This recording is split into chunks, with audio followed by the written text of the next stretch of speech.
Salutations amis terriens, ici votre ami Wave. On peut le dire, votre planète a connu quelques petits changements lors de votre évolution. Plusieurs périodes secouées par des catastrophes naturelles et de nombreuses extinctions. Vous trouverez d'ailleurs la vidéo que j'ai réalisée à ce sujet en cliquant sur la fiche juste au-dessus. À cause de cela, la vie de manière générale a dû s'adapter et prendre des formes plus étonnantes les unes que les autres, et ce sera le sujet de cette vidéo. Nous allons partir à la rencontre des plus étonnantes créations de votre mère nature.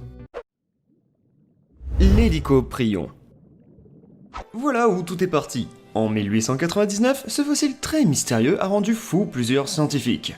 Au départ, on pense à des ammonites, ces mollusques très répandus du Dévonien jusqu'au Crétacé. Mais il s'avère que ce sont des dents. Oui, vous ne rêvez pas, l'hélicoprion était un genre de requin avec une scie circulaire dans la bouche, et qui vivait de la période allant du Permien jusqu'au Trias. À cette époque, votre planète ne présentait qu'un unique supercontinent, et où la Terre n'était pas encore peuplée de dinosaures, mais plutôt de reptiles mammaliens. Pour restituer, c'était il y a 290 à 250 millions d'années. Il a vécu après la plus grande extinction de masse et a été l'un des plus imposants spécimens de requins jamais vus sur votre Terre. Il pouvait mesurer approximativement 8 à 10 mètres de long, au maximum, soit la taille d'une orque.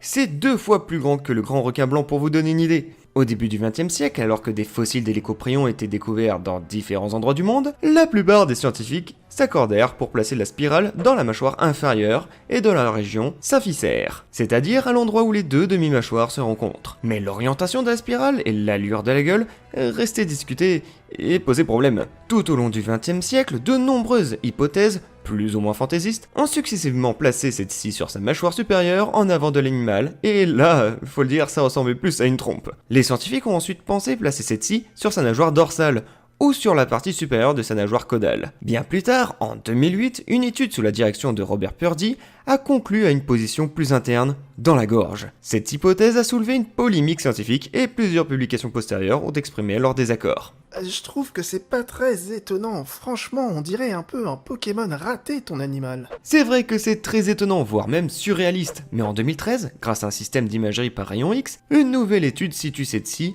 sur la mâchoire inférieure, où elle occupe toute la mandibule. Ce qui devient très impressionnant. Il n'y a depuis plus de doute sur sa position. On a émis l'hypothèse qu'il se nourrissait d'ammonites, et que ses dents étaient spécialisées pour ouvrir la coquille de ses céphalopodes. Une autre théorie voudrait que le requin nageait dans les bancs de poissons, en ouvrant sa bouche, ce qui lui permettait d'attraper beaucoup de poissons. Par contre, son extinction reste encore un mystère, et peut être due à de nouveaux prédateurs, ou la disparition de ses proies. Quoi qu'il en soit, ce requin reste quand même bien mystérieux.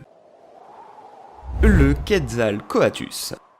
Les premiers fossiles incomplets de Quetzalcoatus ont été exhumés en 71 par Douglas Howlawson dans le parc national de Big Bend, au Texas, et comprenait quelques os du bras et une aile partielle. Dans les années 70, les scientifiques sont très intrigués par ces ossements, car on trouve aussi des squelettes plus petits et complets à proximité de la découverte de Lawson. Au départ, on n'arrive même pas à déterminer la taille de la bête, mais en 75, on parvient à le décrire comme un ptérosaure, et contrairement à ce que l'on pense, ce ne sont pas des dinosaures, mais une espèce à part. Vous voyez très bien de quel animal je parle, il suffit de se souvenir de Jurassic Park, avec ses reptiles volants majestueux.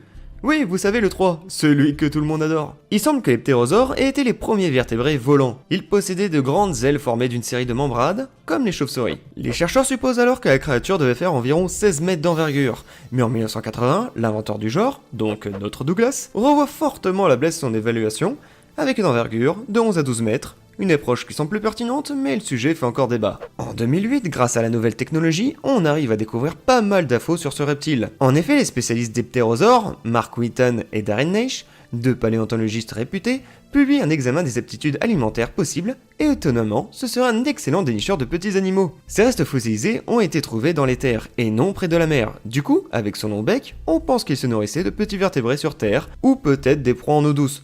On ajoute à ça qu'il était très certainement charognard, comme les vautours. Plus tard, en 2010, Mark Wheaton et ses collègues réévaluent son envergure à environ 10 à 11 mètres. Sur ses pattes arrière, par contre, sa hauteur au niveau des épaules serait entre 3 à 4 mètres. Si cela vous paraît trop petit, dites-vous que ce reptile volant était aussi grand qu'une girafe. Vous imaginez voir un animal de cette taille dans les airs? En plus, ce beau bébé pouvait peser jusqu'à 250 kg. Ce qui le rend, en plus, assez massif. Sa taille, très imposante, était un atout pour dissuader n'importe quel prédateur, et malgré sa classe de reptile volant, il était très adapté à la terre ferme. On pense maintenant qu'il était capable de décoller du sol, et pas obligatoirement d'une falaise, comme on le pensait auparavant, qu'il pouvait développer un vol battu, et qu'il marchait à quatre pattes une fois sur terre, avec cependant le corps assez relevé. L'hypothèse de la marche quadrupède est notamment confirmée par la découverte de séries d'empreintes de ptérosaures. Sa tête, quant à elle, possède une crête, comme c'est souvent le cas chez les ptérosaures, mais dont la taille est difficile à déterminer à cause des crânes incomplets. Tout cela fait du Quetzalcoatlus l'un des plus grands reptiles volants que la Terre ait porté. Et je pense que si ce beau reptile volant était encore vivant chez vous, vous ferez moins les malins dans les airs. Le Daéodon. Hoplophoneus. Ce nom ne vous dit rien, et pourtant cet animal se rapproche du tigre à dents de sabre. Si on pense à un super prédateur à fourrure, on pense forcément à lui. Eh bien, oubliez-le. Le plus féroce et le plus puissant des prédateurs de l'Oligocène est l'ancêtre des sangliers et des cochons. À la base nommé Dinoissus, ce qui veut dire porc terrifiant, on le renomme Daéodon qui signifie dent destructrice. Les scientifiques étant tellement impressionnés en trouvant des crânes de ce prédateur qu'ils se sont dit que, bon, la bestiole devait être assez monstrueuse. Vivant il y a 45 millions d'années, ce prédateur était craint de tous. Il mesurait 2,20 mètres de haut pour 4 mètres de long et pesait 1,5 tonnes. Pour vous donner une idée, ce sanglier tueur était aussi grand qu'un cheval, voire même un dromadaire. Il ressemblait à un phacochère portant des excroissances sur la tête. Ses pattes lui permettaient de courir vite, 60 km/h, mais sur de courtes distances. Chaque sabot avait 2 doigts.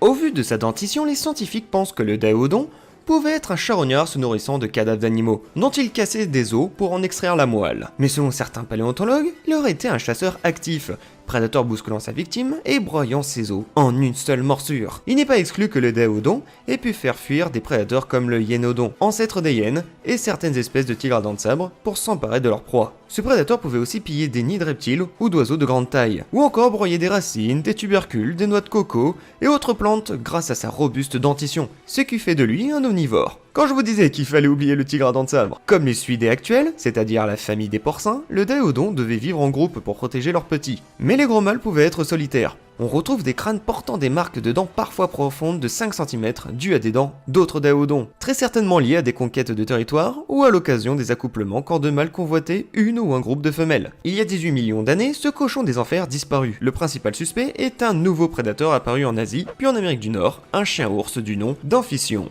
Lui par contre était plus léger, mais haut de 2,50 m. Mais la question se pose, pourquoi les Daéodons, s'ils mangeaient aussi des plantes, n'ont-ils pas adopté un régime plus herbivore, comme l'ours brun ou les pandas? Peut-être que des herbivores plus efficaces l'ont également concurrencé sur son territoire, ou peut-être que Daéodon était un mangeur exclusif de protéines, et non omnivore.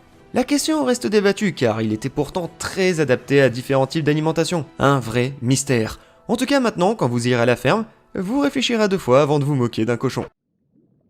L'Opabinia.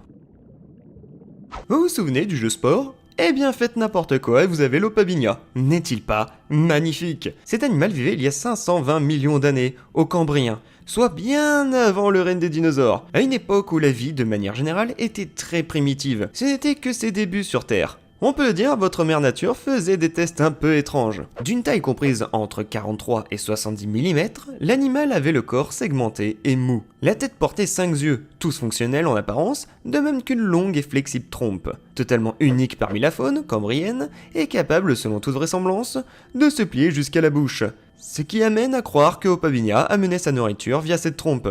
Peut-être que nous avons là un lointain ancêtre des éléphants, qui sait. À l'extrémité de la trompe se trouvaient des épines préhensibles, supposées servir à attraper ses proies. Le corps d'Opabinia était couvert de ce qui semble être une mince et molle carapace dénuée de joints entre les segments. On ne lui connaît aucune espèce apparentée, mis à part peut-être Anomalocaris, qui serait comme une évolution. On pense que l'animal vivait dans des sédiments du fond marin, quoiqu'il ait fort bien pu poursuivre ses proies à la nage avec ses lobes latéraux. Sur les fonds, peut-être pouvait-il plonger sa trompe dans les tunnels creusés dans le sable afin d'attraper des vers ou brasser rapidement le sable en quête de nourriture. Quoique ne constituant qu'une espèce relativement mineure des faunes primitives, il a néanmoins son importance historique pour avoir été le premier animal inhabituel à avoir été complètement étudié et décrit lors de la réidentification de la faune dans les années 70. Harry Whittington, paléontologue spécialisé dans l'étude des arthropodes fossiles, a démontré de manière très convaincante, en 1975, que l'animal, au départ classifié en tant qu'arthropode, non seulement n'en était pas un, mais qui n'appartenait vraisemblablement en fait à aucun embranchement connu, un animal unique.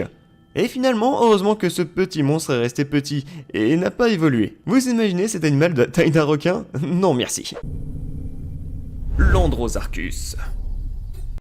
En 1923, Roy Chapman Andrews, du Muséum américain d'histoire naturelle, trouve ce crâne. Et il mesure 90 cm de long. C'est 4 fois plus grand que le crâne d'un ours polaire. 4 fois! Vous imaginez un peu la taille du monstre? L'Androsarcus a été décrit comme un carnassier et le plus grand mammifère carnivore terrestre ayant jamais existé. Oui, parce que le Daodon était peut-être omnivore, donc ça compte pas. Il pouvait mesurer jusqu'à 4 mètres de long, soit la taille du grand requin blanc, 2 mètres au garrot, soit la taille d'un cheval, et pouvait peser jusqu'à 800 kg. Dans les plaines de l'Éocène, soit il y a 56 à 33,9 millions d'années, il se serait nourri de grands herbivores avec lesquels il partageait son environnement. Dans cette première description de l'Androsarcus, des divergences importantes d'identification existaient entre Roy Chapman Andrews et son collègue, et membre de l'équipe Walter Granger qui considérait que l'Androsarcus était plutôt un omnivore proche des porcs. Mais il n'en est rien. Si d'apparence on peut dire qu'il ressemble à un loup, il n'a aucun lien avec les canidés. On pense alors au félin, mais là non plus, rien ne colle. Non, la particularité de ce très gros prédateur sont ses pattes. Il n'a pas de griffes, mais des sabots. Aussi étonnant que cela puisse paraître, il faisait bel et bien partie des ongulés, c'est-à-dire de la même famille que les moutons ou les chevaux. En 2009, une étude démontre qu'il serait plus proche des dromadaires. Nous avons là un ancêtre des moutons, des chevaux et des dromadaires, mais c'est visuellement un loup. Très étrange. Il était du coup adapté pour des grosses proies, mais la disparition des grands herbivores a eu raison de lui puisqu'il n'était pas adapté aux petits trop rapides. Fait amusant, certaines personnes, dont des scientifiques, pensaient que l'Androsarcus a pu survivre jusqu'en 1760. Non vraiment, c'est pas pour rire. Vous connaissez peut-être l'histoire de la bête de Gévaudan en France. De 1764 à 1767, on ne dénombrera pas moins de 88 morts, suite à l'attaque d'une bête féroce. Dans votre actuel Lozère, la bête du Gévaudan fut un temps soupçonnée d'être un ultime représentant de l'Androsarcus. Mais bon, c'est un sacré débat qu'on ne va pas faire ici, ce n'est pas le sujet. Ce mouton déguisé en loup aura été un prédateur, quand même très incroyable, et insolite. Voilà pour ces animaux très étranges, étonnants ou complètement bizarres. N'hésitez pas à nous dire quel est l'animal qui vous surprend le plus. La partie commentaire est faite pour ça. Pour compléter cette vidéo, vous pouvez toujours aller voir la vidéo sur les extinctions de masse et faire un tour sur la chaîne Bang. Likez la vidéo si elle vous a plu, abonnez-vous et surtout activez la petite cloche pour ne rien rater. Je vous dis à très vite. Salutations, amis terriens.